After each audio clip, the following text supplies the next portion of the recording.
The year has just begun and it's already shaping up to be the one where VR mods will keep the VR market alive like never before. That's why the very first thing I did was check the release calendar and see which Unreal Engine games are coming out this year so I could get ready for them with our trusty UEVR. We're going to take a look at the most anticipated Unreal Engine games scheduled for 2026 and, most importantly, based on my experience with VR mod, try to figure out which ones will be playable right from day one and which ones will need more time, patches, workarounds or simply a bit of patience.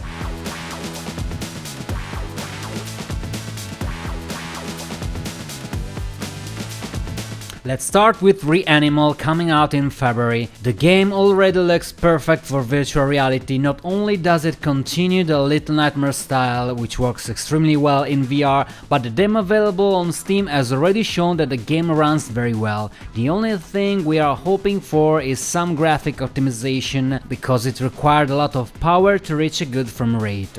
Reanimal is a horror adventure from the creators of Little Nightmares, following two orphan brothers trapped in a nightmare island surrounded by monstrous creatures, decaying environments and environmental puzzles with a very dark and cinematic tone.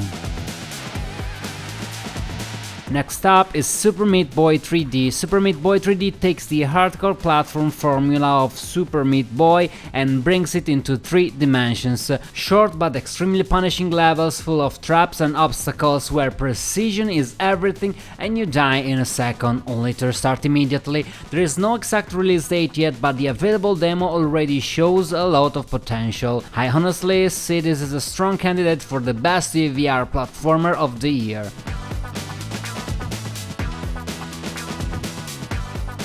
Atomic Heart 2, with the release date still to be announced, is the sequel to Atomic Heart by Munfish. It's an action-adventure with RPG elements set in a same retro-futuristic dystopian universe, but on a much larger scale. I'm confident it will be playable in VR almost at launch, because the first game had some of the best UEVR support we have seen. Recently, a two-handed mod has even entered in beta by Ashok. Visually, it's one of the best-looking experiences, and even the DLCs were among my favorite VR experiences of 2025.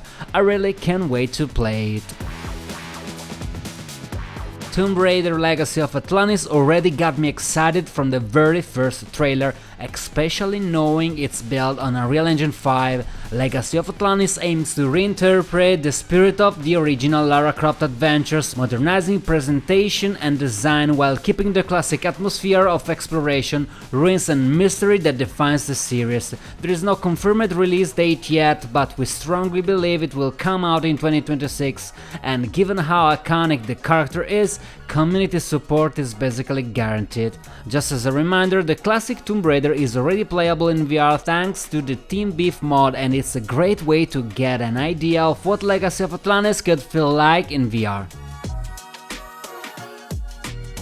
We then move on to Valòr Mortis, a first-person action Souls-like where you play as a former Napoleonic soldier resurrected in a supernatural horror setting. Between strange powers, monsters and a largest conspiracy, the game focuses on a challenging combat and a heavy atmosphere. First-person melee and shooting already feel perfect for VR, and I'm confident this will be fully playable in VR shortly after release. I don't see any major technical limitations holding it back. ExeKiller is a first-person action-adventure shooter with a retro-futuristic western aesthetic set in a post-apocalyptic world. It's not just about shooting, there is a character progression and narrative choices, so decisions matter. Just like Valòr Mortis being a native first-person game, I fully expect it to work well at launch and to receive 60 OF weapon support very quickly.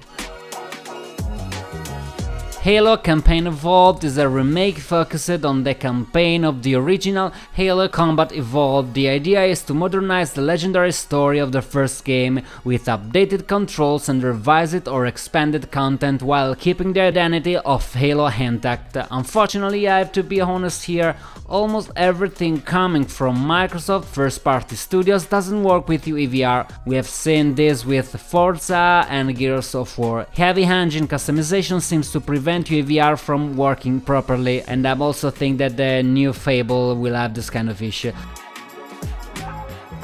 Subnautica 2 is the new chapter of the unknown world's underwater adventure, exploration, survival, base building and progression in an alien ocean world, discovering biomes, creatures and mysteries. The first Subnautica had a Unity VR mode and it was actually quite good. With the Unreal Engine I expect this one to be even better in VR.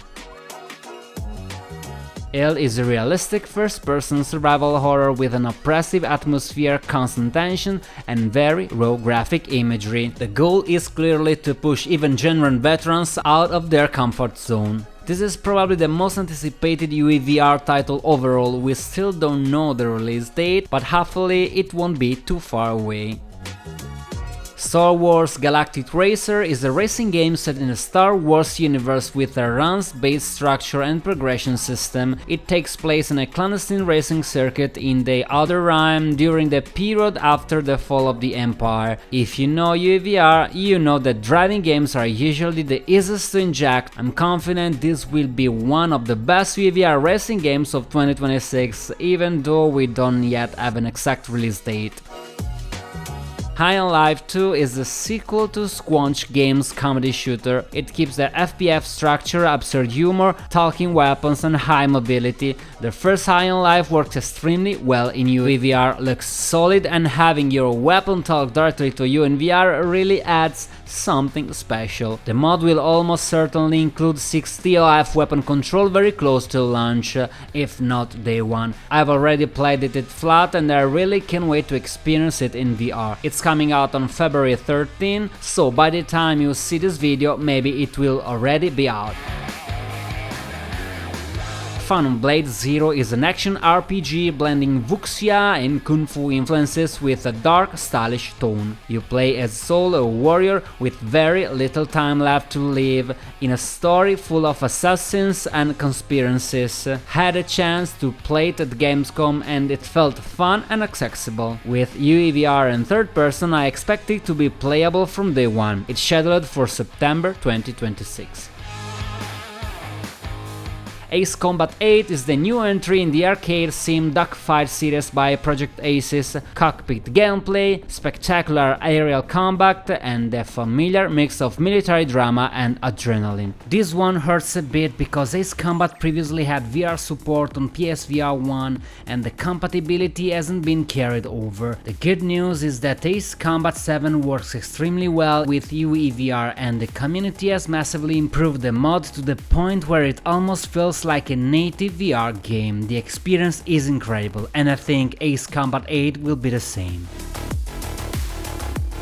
Marvel 1943 Rise of Hydra is a narrative action-adventure set during World War II featuring Captain America and Black Panther in his historical incarnation. Superhero games are starting to feel a bit repetitive, but if this one turns out to be fun, I'll definitely try it with UEVR to see how well it works in VR. Clockwork Revolution is a first-person steampunk RPG from In Exile. The core idea revolves around bending time, traveling to the past and changing events with consequences that affect the world and your choices. There is no release date yet, but what we have seen so far really sparks my VR imagination, especially because I love time-bending mechanics. Fatekeeper is a first-person sword and sorcery RPG, handcrafted world, ancient ruins, past cataclysm and progression based on relics, magic and meaningful choices. It aims for classic fantasy immersion with a modern presentation. I think we already know UEVR works decently well here and this could easily join our growing collection of fantasy RPGs in VR. Chronicles Medieval is a medieval sandbox set in a living version of Europe with invasions, alliances and large-scale conflicts.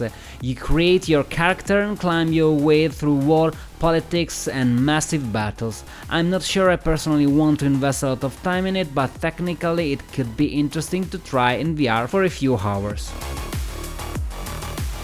Now let's move on to some extra mentions and dream titles. They may never happen. Resident Evil 9 is obviously one of the games I want to try as soon as possible, but it's not a real engine, so we are entirely dependent on Predog and whether Reframework will support it, just like it seems to be working well with Pragmata. Another one is Sierra's spiritual successor to Returnal, which is one of the best gameplay to play with UEVR. The problem is that it's currently announced only for PlayStation, so we're waiting for a PC version. I'm also very excited about Judas, the new game by Ken Levine, the creator associated with BioShock. It's a narrative single-player FPS set on a generational spaceship with a controlled society and internal tensions that spiral into chaos. There is no release date yet, but we know it's built on a real engine. And finally, The Witcher 4, built on a Real Engine 5. It marks a new phase for the series. It definitely won't come out in 2026 and probably not even in 2027,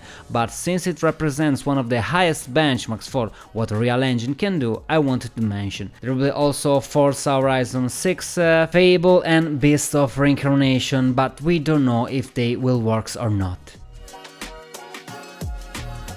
And that brings us to the end. As you can see, there are a lot of games coming, and just like in 2025, I'm sure more surprises will appear during the year, maybe the new Lego Batman, Screamer and then announced titles that will blow our minds. Now I want to hear from you, which game are you most excited about and which one do you think are the biggest potential to become a VR killer app with UEVR? Let me know in the comments and I'll see you in the next video.